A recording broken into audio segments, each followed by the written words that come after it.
You rolling? Yep. Alright, what's going on, you guys? It's your boy 3 Stacks in this thing, baby, representing Team Keys of Games. And today I'm coming at you guys with the super crazy ritual deck, you guys. Rituals are crazy, you guys. Super strong. Necro's got Unicorn back at 3. Hell to Perfection's just ridiculous.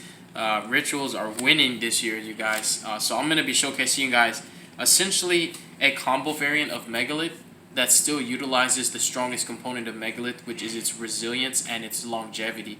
Just being able to grind for such a long time. So after the deck profile, I'll show you guys a really incredible combo that's going to be able to lock your opponent out. Whether you're playing a back row heavy deck or a combo deck, you're going to be able to, no matter what, interact with them and shut them down completely. So let's go ahead and get into the profile, and then I'll showcase you guys the combo after. But this is Megalith, you guys. Super crazy deck.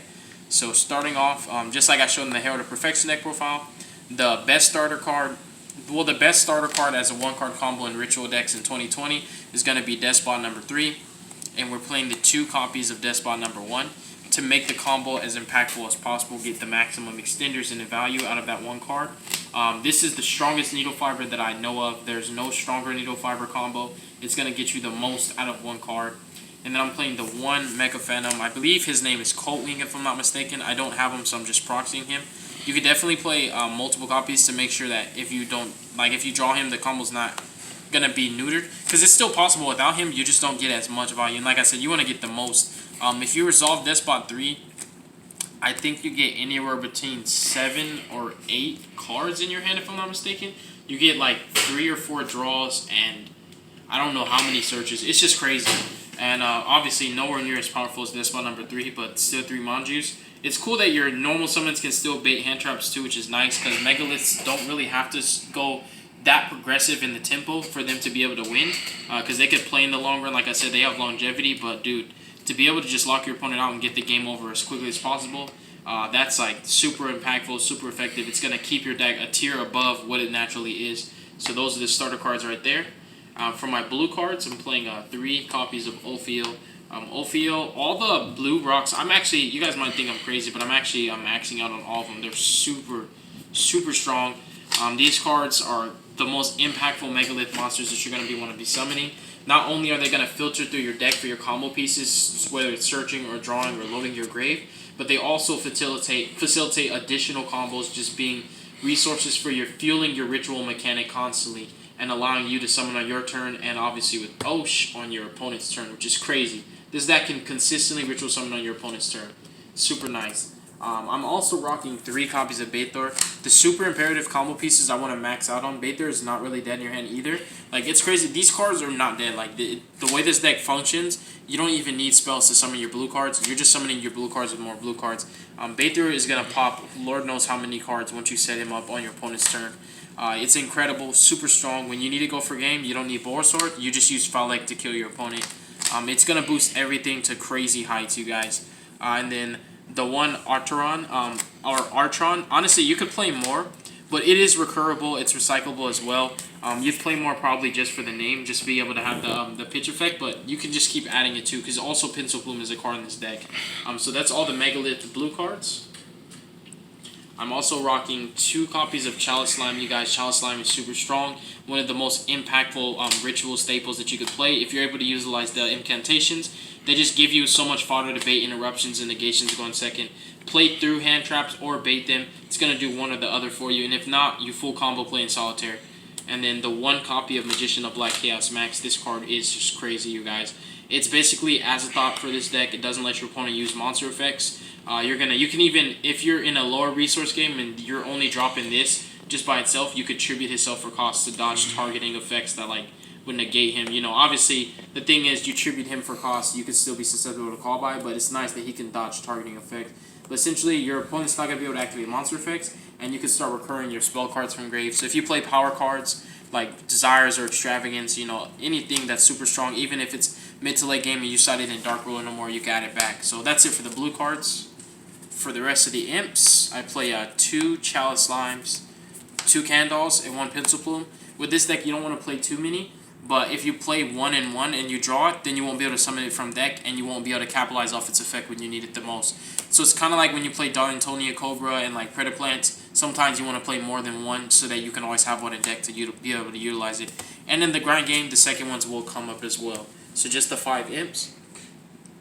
And then I do play 2 copies of Tourmaline because I play Advanced Ritual Art in this deck, just to make sure that I can always get a little bit more critical mass, so I'm not ending on kind of pseudo, like weaker or mediocre boards, just in case anything happens to my Despot 3 or my Manju. I get handcuffed a couple times. Advanced Ritual Art will fuel my grave for the Block Dragon, and also allow me to get out my level 4 rocks, which are the strongest blue cards in this deck. Block Dragon, we're utilizing some of the most powerful engines in today's meta game. We're utilizing Block Dragon, Union Carrier, Needle Fiber, Shenanigans. This is an Earth Rock deck. It's super strong. Block can obviously search Floodgate-like monsters as well if you want to play those. Gigantes, Barrier Statue, etc. Even the Fossil Dyna. But Block is just going to be fueling your plays in this deck. So it's really, really nice. For the spells, we're playing 3 copies of Preparation of Rites. This card actually can get its beneficial residual effect engraved because you're playing multiple ritual spells. This card is insane, you guys. Unformed is just like, why, Konami? Like, why didn't you do this for Heralds? Why didn't you do this for Necros? You know, but this Rituals deck is just so different, you guys. It's unlike a lot of Ritual decks that I've seen. Megaliths are actually super duper strong.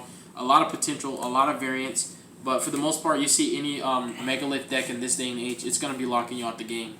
So we're playing 2 copies of Advanced Ritual Art. That's why we're playing the vanilla Tourmalines. Tourmalines are also Earths, which is super strong. You can play vanilla Earth Rocks if you want, but I'm just playing them just to be Earths and Vanillas. Fuel Block Dragon and to be valid targets for Advance. The 1 Incantation Inception, super important for the Imp engine. 1 Portal and 1 Emergence. You set these cards up, it's going to be really, really hard for your opponent to out-resource you. That's the deck. I believe it should be, I'm not sure, I think it's like 44, 45, if I'm not mistaken. But that's the main deck. I'll show you guys the combo too after. So real quick, 1 Needle, 1 Union Carrier, 1 Cross Sheep. The Earth Charmer is actually super nice in the Adamant Spirit matchup because anything you can get off of them, you can normally use it for yourself, especially their excavation effects work for rocks. So, you know, you might actually just, you know, you might actually get lucky because you could actually side deck into the Barrier Statue, you know, the Fossil Dyna. You could side deck into Kwakimaru cards. So, you know, there's some really, really cool, cheeky interactions with this that could come up for you if you start changing your main deck engine. But ultimately, this card's super strong in that matchup because it also gets their Adamancipator Tuner so that you can turn this into a Needle Fiber that baits an interruption before you get into the Needle Fiber, which is super strong, you guys. The 1 Aradon, and then the 1 Topologic Bomber Dragon. Even in your low resource games, when you summon Topo, you're able to resolve it multiple times, nuking your opponent's field. And going second, when you play through so many interruptions, you can just easily summon this off of Needle. And it's crazy, you guys. Like, goodness gracious, the combos in this deck. So we're playing 3 Arclight, 1 Old Entity Chachanga, but the NTs is just there as a proxy for him. The 4 Synchros, level 4 Synchros matter. These 3 are for the combo, you guys. Essentially, you're just going to be going critical mass for the most part. And then we're playing the 1 Abyss Dweller and Tornado for generic Rainforest for disruption. What's the timer? About 8 minutes. 8 minutes, Gucci. So now I'm going to go ahead and show you guys the 1-card combo. This 1 card is going to generate more advantage in this deck than it even does in Herald of Perfection. But the end board in Herald is Christia Herald. There's nobody beating that. This board is like, okay, you lock your opponent out of monster effects and you can disrupt their board by popping so many cards. But it definitely isn't comparable to Herald Christia. It's still going to lock you out though. So normal summon Despot 3. You're going to activate this effect. This should not be anything new to you guys. You're going to summon out the Despot 1. I'm just going to take out the cards that I'm going to use for the combo. Try to get it a little bit faster. So Bathor, we know Osh, we know Hagith, Portal, Unformed. And then we got the Imps real quick. The Incantation cards. There we go. Alright, cool. So we're summoning 1 off of 3, and then you're going to link with 1 and 3, and you're just going to flat out go into your Needle. That's obviously going to be facilitating this combo. So you're going to activate, you know, the Needle or Haku 5X, whatever you want to call it. Special summon 1 from your deck. You're going to then link with these 2 machines, and you're going to go into Aradon. Next, you're going to activate his effect to summon out the tokens. This is a very conventional combo. Aradon is very well known. People understand how this operates. Some people are tired of seeing it, but it's an incredible card, and it has a high yield. Basically, it really does raise the ceiling of a lot of lower tier decks. Like, this is a lower tier deck that's able to do top-notch plays, you know, make tier 2 and tier 1 boards even though it's a low tier deck because of cards like this. So these actually really do help this deck. Summon the 2/1s from the grave because you summon these machines simultaneously. Then you're going to go take this level 3 and this level 1 tuner, and you're going to summon out your first copy of Herald of the Arclight. Then you'll do the same thing with this Despot 1 and this token right here. Summon another copy of Arclight. And then what you're going to do is you're going to go ahead and overlay these two into Dugaris the Timeless. Then you're going to detach for Dugaris the Timeless. You're going to just draw two random cards, you know, and then you're basically going to just discard a card. So we'll just discard a random and just pretend like we discarded a random. You're going to trigger both the Arclights. So what you do here is you'll go ahead and search out Chalice Slime. And you'll go ahead and search out the Chaos Max. And the next thing that you're going to do is you're going to go ahead and activate the Ardon, tribute the Dugaris, and this token right here. And you're going to summon out that Mega Phantom Beast, that Colt Wing proxy, or maybe it's not Colt Wing, I'm trying to remember. And trigger his effect. He's going to summon 2 more tokens, and that's going to trigger both your O1s to come back. So you're going to drop both these tokens again. So at this point in the combo, you've already, off that one card, you've basically got to see 4 extra new cards from your deck. Then you're going to go ahead and continue with your combo. You're going to synchro with O1 and another token into a Herald of the Arclight, your third one. Then you'll synchro with O1 and the token. And you'll summon the old entity synchro level 4 that I don't have.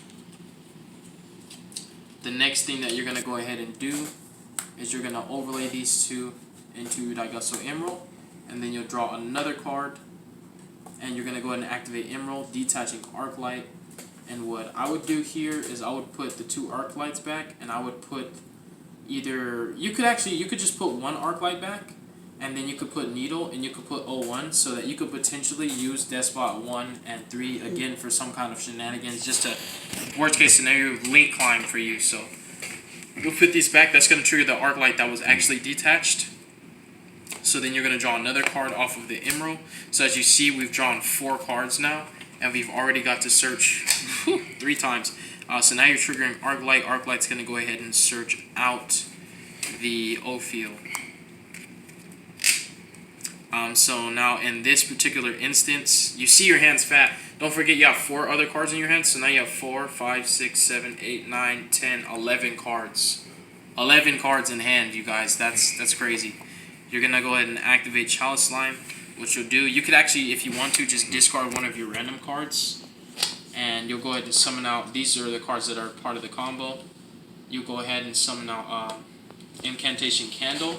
And then you'll trigger Candle's effect. And what you'll do is search for your Inception. And then what you're going to do next is you're going to activate the Inception. Keep in mind that this bad boy, that's the Colt Wing right there, which is really important. Or the Mega Phantom Beast, whatever his name is. Really important that he's a level 4. You're going to activate Inception, tributing this candle. And you're going to go ahead and summon out Ophiel, which is actually going to trigger Ophiel's effect.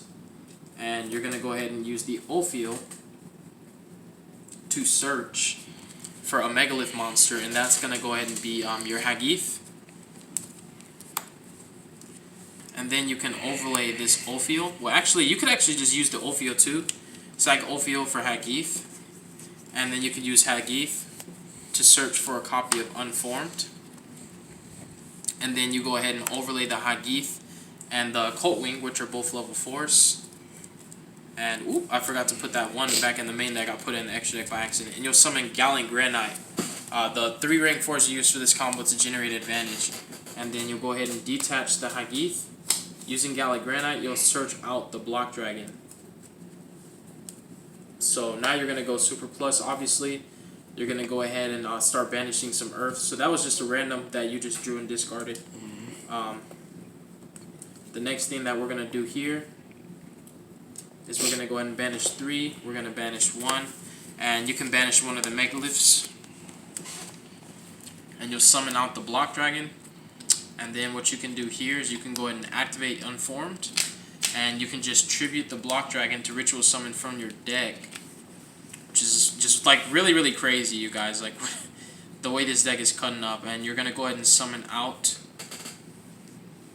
another Hagith. I'm trying to find Hagith, wherever she is. Okay, there we go. You're you're going to summon out a Hagith, trigger Hagith, and block dragon.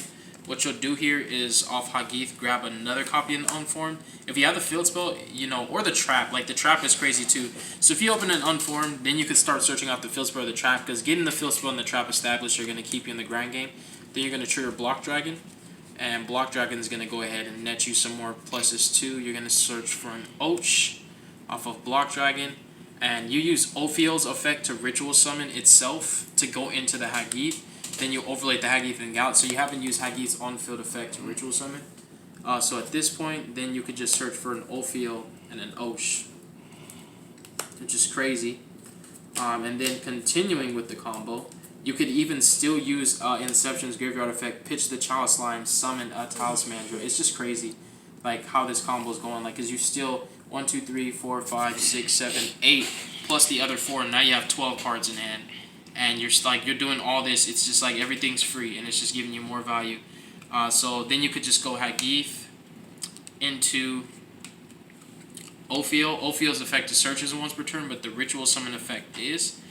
And this is where you search for your Bather. And essentially, or actually you don't have to. That's where you can just do this.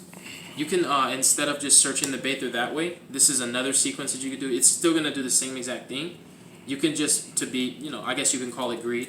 You can use Inception's effect, pitch Chalice Slime to add it back, and then special summon out the Talismandra from your deck. And then you can trigger the Talismandra to basically search out a ritual mantra, which will be Bather. And then you could just use Hagith to go into Osh. And then you draw a random, discard a random.